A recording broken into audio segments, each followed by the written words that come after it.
Hello, hello. I wasn't really planning on making a video today, and not this video in particular, but I woke up this morning in the best mood. And I don't really know why, because to be perfectly honest, I've been surrounded by quite a bit of tragedy and sadness. There's illness in my family, there was a death in my neighborhood, a really tragic, sad death of a young person, and attempted suicide by a relative, and just a lot of heaviness. And I've been crying so much and grieving so much, but somehow I still woke up in the best mood. And everything that's been happening has got me thinking a lot about mental health. And people tell me often, like, wow, you're doing a hell of a job keeping your spirits lifted in spite of all the difficulty and the heaviness that you have going on around you. So I wanted to take some time today to share some unconventional or off the beaten path tips around mental health and how we can maintain our mental health. Some of these may not be so off the beaten path. They may be very obvious, they may be things you're already doing, but this is just to help anyone who may benefit from hearing what helps me personally. So I thought about going through a whole long list of everything that I do every day for my mental health, and perhaps I can do that in another video. But I felt like a lot of those were very basic, like go outside, eat your vitamins, sleep well, and all of those are so important. And I wanted to spend more time talking about things that I kind of stumbled upon on my path that in these days when I'm really suffering a lot of the time have helped me stay afloat. One, you probably know that the thoughts that you're thinking shape your reality, shape your existence. And so the first step, of course, is to be aware of the thoughts that are flowing through your mind. We cannot necessarily control our feelings, but we can control our reaction to those feelings, and we can change the thought process in the moment. I've done several other videos about that as well that I'll link in the description if you're interested. But first and foremost, just being an observer of what we're thinking. But that's not my tip. My tip is pay extra special attention to the thoughts that you think right before you go to sleep. This is why I think I woke up in such a fabulous mood, because right before bed, I was journaling on positive things. I was really getting into this state of feeling so happy and so grateful for my life. In spite of everything that's going on, I'm alive. I have an amazing family. I live in a nice home. I have a cute little cat. I have so many things to be grateful for. And so whether or not you're writing out a gratitude list or writing positive affirmations or just thinking about all the things that you love about life and how amazing you are and how wonderful people are and how wonderful this world is, pay really special attention to what you're thinking right before you go to sleep. It will affect your mood the next day. Now, I've always been, or for a long time, as long as I can remember, I've had a pretty long, structured morning routine. It wasn't until a few years ago that I heard how important it is to also have a nighttime routine, which, to be totally transparent, I'm not as consistent with as I am with my morning routine. So even if I stay out late and I sleep in late, I'll still do my morning routine for the most part. Nighttime routine, I feel like, is a little trickier if you get home late, but I still have tried to make it a practice to stretch before I go to bed. I have an acupressure mat that I do before bed. I journal, and I do whatever I can to get into a really positive space. And then I wake up feeling so much better on the days that I actually follow through with that. It's not foolproof. There are still days that I wake up feeling like, meh, not so great, and that's okay. That's going to happen. But for the most part, I've heard that the brain state that we're in right before bed and first thing when we wake up in the morning is the brain state in which we can shape our subconscious mind most effectively. I think it's called the alpha state, but don't quote me on that. So, in addition to being really attentive to what you're thinking and how you're feeling as you fall asleep, I also recommend being really aware of what you're thinking as soon as you wake up in the morning. So, first thing in the morning, if your mind goes to some really stressed out place, try to shift it and focus on all the positives first, because it's in that state that we can really influence our subconscious mind, which will influence how we experience the rest of the day and ultimately the rest of our lives. So, tip number one is be really, really careful and intentional about what you think and consume right before bed and first thing in the morning. The second thing that has been a game changer for me that I wish I knew about sooner is the power of sound.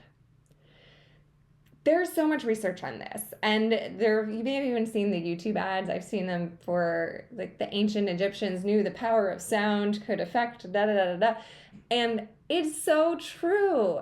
And there are so many easy ways that we can incorporate this in our day-to-days.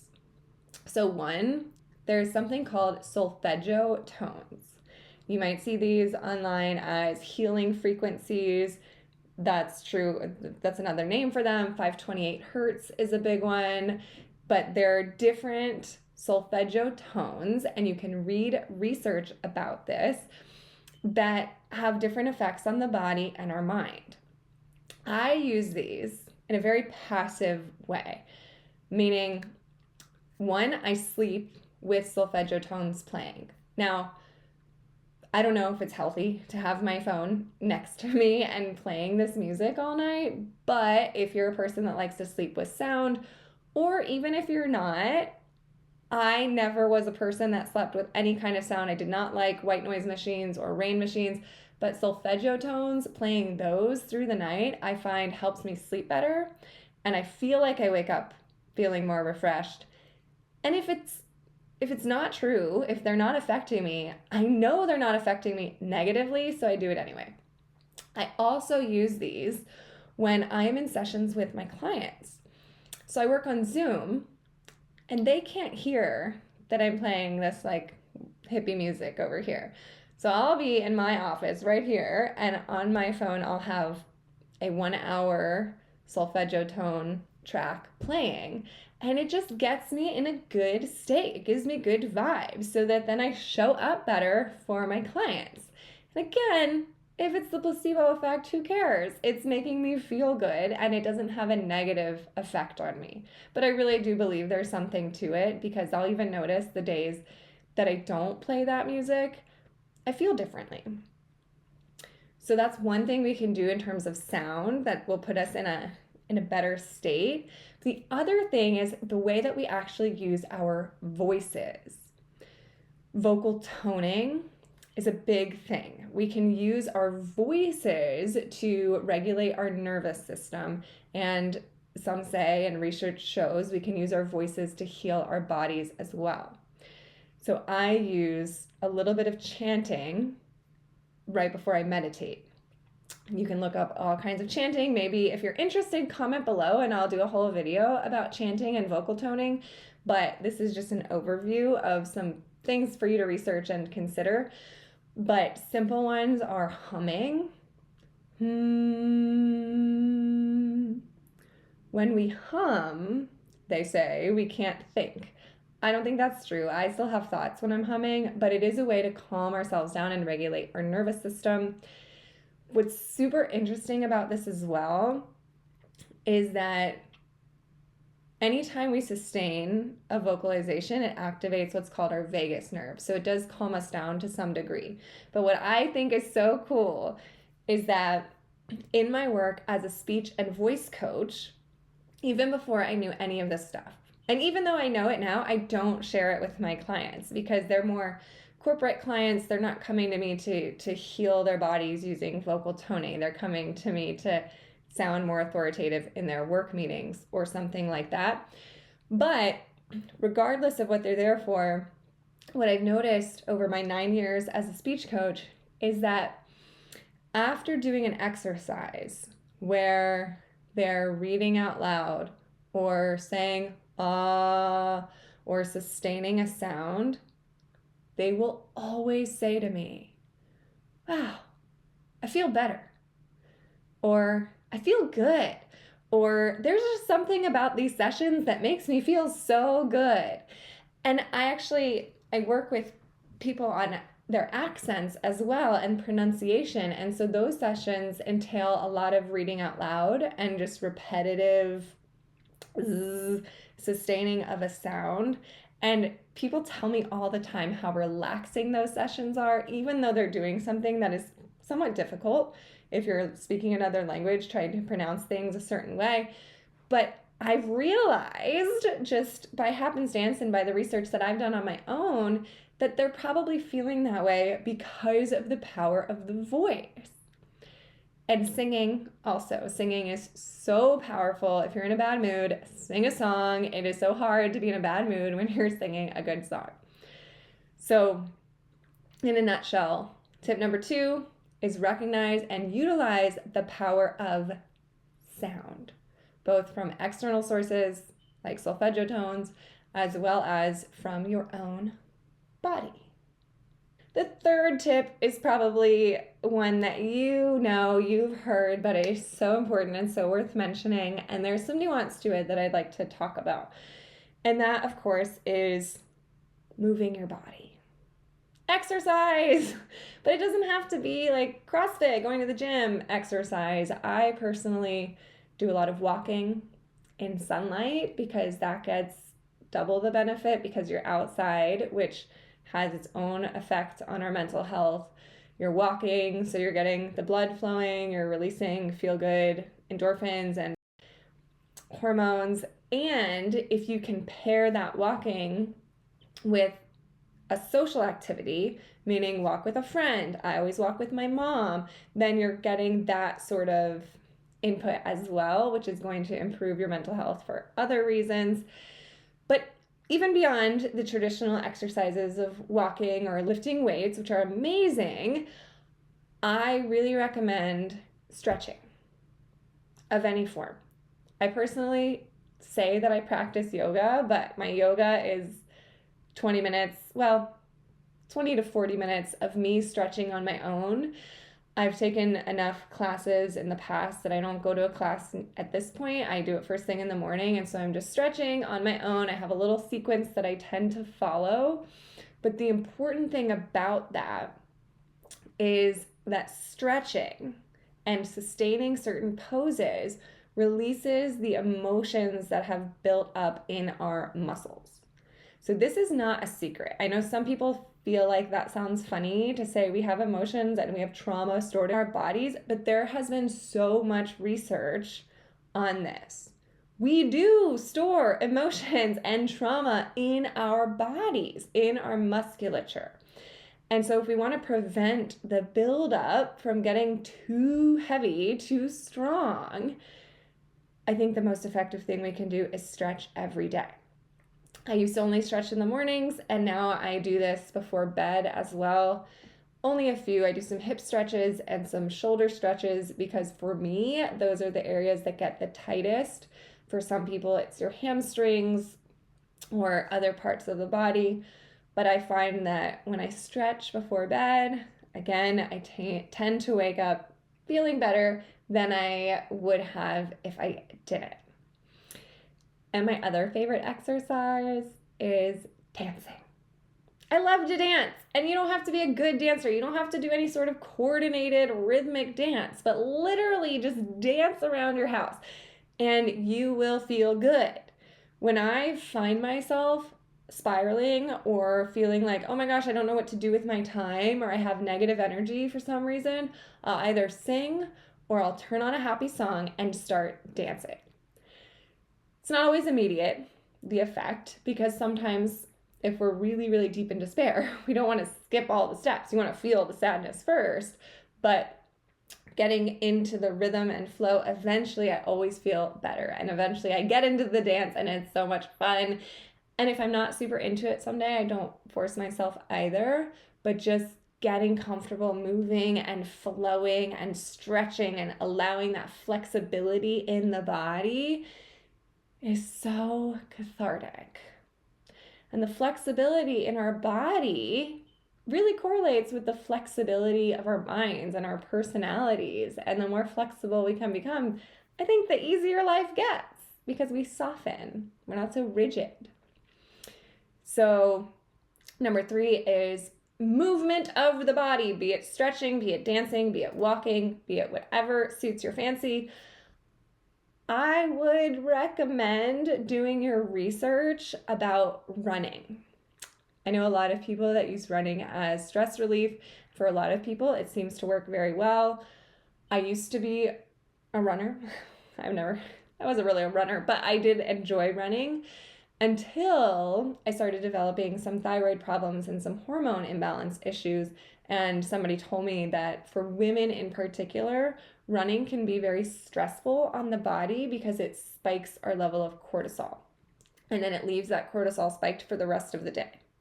So I'm not saying this is true for everyone. I really don't know, but I know for me, when I don't run, I feel a lot better. For men, I'm not sure what the effect is, but I do recommend doing some research. Number 4 is such a fun one.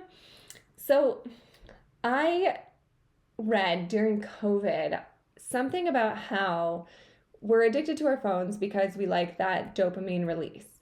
But we get that same dopamine release every time we solve a puzzle. Because we get that gratification, that like, ooh, I did it.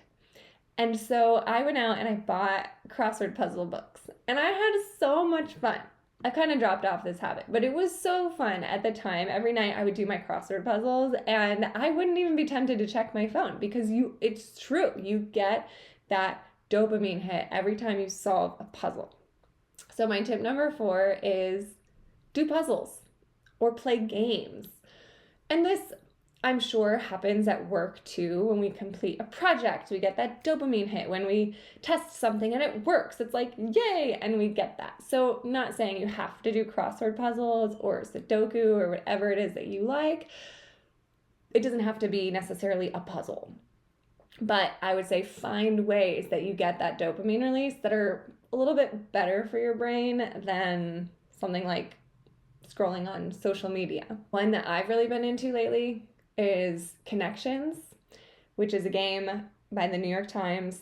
I have no affiliation with them, but I just enjoy playing it. And then I talk to my mom about it on our walks. We talk about connections that morning, and we try to recall what each of the categories were, which is another mental exercise as well.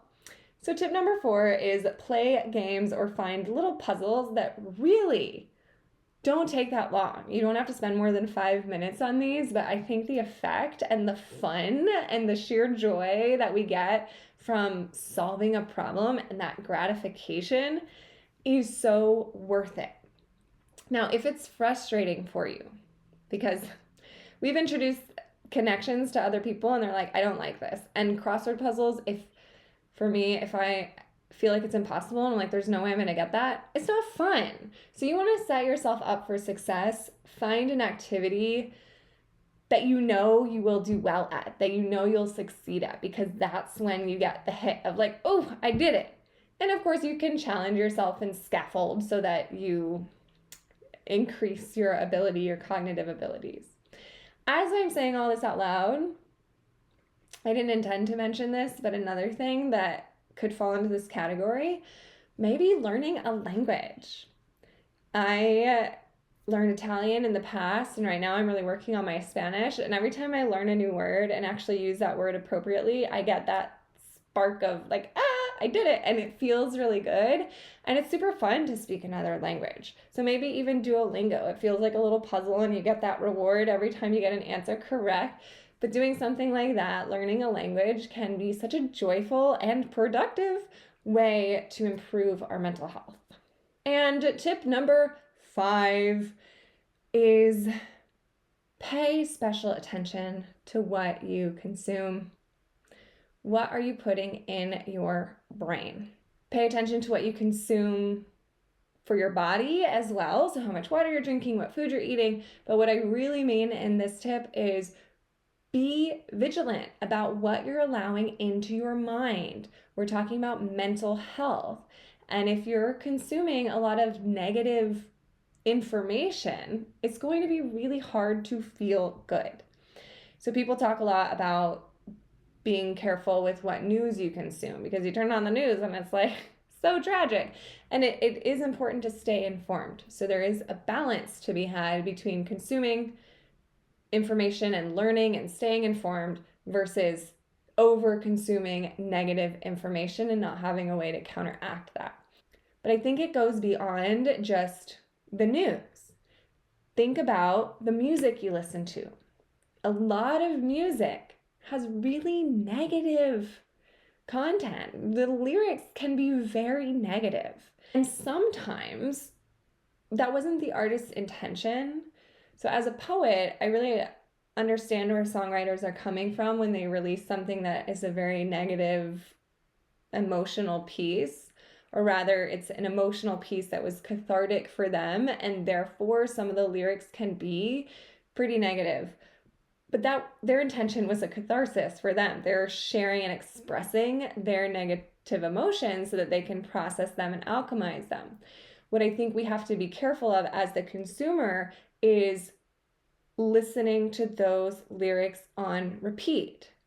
So for example, I love Taylor Swift. I think she's an incredibly talented lyricist. She's my favorite artist for sure. But her song, Antihero, the chorus is, "I'm the problem, it's me." Now I understand why she wrote that. It's important. I write poems like that all the time that are so self-deprecating, and it's like we're dealing with our deepest inner demons, not faulting her for writing that song. I personally found that when I was repeating that line in my head, "I'm the problem, it's me," I started feeling worse about myself because I'm telling myself over and over that there's something wrong with me. And I don't want to think that. So now, if I listen to that song, I mentally change the lyrics to something more positive. So this is going to sound silly, but I may say something like, "I'm amazing, it's me." Or "I'm the answer, it's me." And I think that is something that we need to be really, really careful of, especially with music, because like we mentioned earlier, the power of sound is so strong. And if we're inundating our minds with things that are telling our psyches that there's something wrong with us, or they're promoting violence or abuse or something else that could potentially impact us in a negative way, we have the option to not consume that. In addition to music, you want to think about podcasts. I know true crime podcasts are like all the rage. I personally am way too sensitive to listen to things like that. I will have nightmares if I watch a crime show. Even if I watch a fictional TV series about an investigation or like FBI or something like that, I will have nightmares. So I'm probably an extreme case. But I would say be careful with what you're putting into your mind. If you listen to stories about crime every day for 6 months, then at the end of that 6 months, you might be a little more paranoid than you were before. So just be careful. And this also includes the friends that you surround yourself with, the people you're around. If you're around someone who's constantly negative, be mindful of how you respond to them. Be mindful of how much you internalize what they're saying. So tip number 5 is be cautious with what you consume. And it doesn't mean don't listen to music or don't watch the news or don't watch TV or don't listen to podcasts. It's just I would recommend trying to find positive alternatives. There are lots of uplifting songs. And it can be hard because there are some that are so catchy and fun. I'm like, oh, I want to listen to this so badly. And if that's the case, change the lyric in your mind, is what I would recommend. So there you have it. Those are my 5 unconventional tips for mental health. As a recap, you want to 1, pay special attention to your thoughts right before you go to sleep and right after you wake up. 2, embrace and utilize the power of sound, both with solfeggio tones as well as the healing power of your own voice. 3, get your body moving, stretch, release the tension, dance around, whatever it is that feels good to you and your body. 4, do puzzles or play games. Get that dopamine release with something productive and fun. And then 5, be really careful with what you consume. Consume positive, inspiring content that will make you feel good. And this includes social media too. I've kind of curated my Instagram feed to be motivational, inspiring quotes so that when I go on Instagram, I feel really good, as opposed to like, sad, sarcastic meme, like these things that don't feel good to me over time. And that's a really big thing in general, I think, with mental health, is just being a detective with what makes us feel good and what doesn't. And if a thought feels bad, don't think it. And it's so easy to say that and so much harder to do. But when we're really, really diligent about noticing what feels good to us and what doesn't, and then we try to engage more with the things that do feel good as opposed to what don't, then even if you're in a really hard circumstance, like I am right now, there's tragedy all around me, you can still wake up happy. Because it's about cultivating inner peace, not about feeling feelings of happiness and joy all the time. You can feel sad and still have inner peace. You can feel worried and still have inner peace. You can feel anger and still have inner peace, I believe. And so let your goal be inner peace and improved mental health overall, knowing that feelings are going to come and feelings are going to go. But at your core, how is your state of being? Thank you so much for watching this. I'm going to link a few poems that I have written that are along the lines of some of the topics we mentioned. I'll also link my other videos that talk more in depth about using our negative energy for good and other related matters. But I very much appreciate you watching. If you enjoyed, please share it with someone. Please comment. Let me know if any of these tips were useful, and if you actually practice any of them, let me know. I would love to hear how it goes. And have a wonderful day.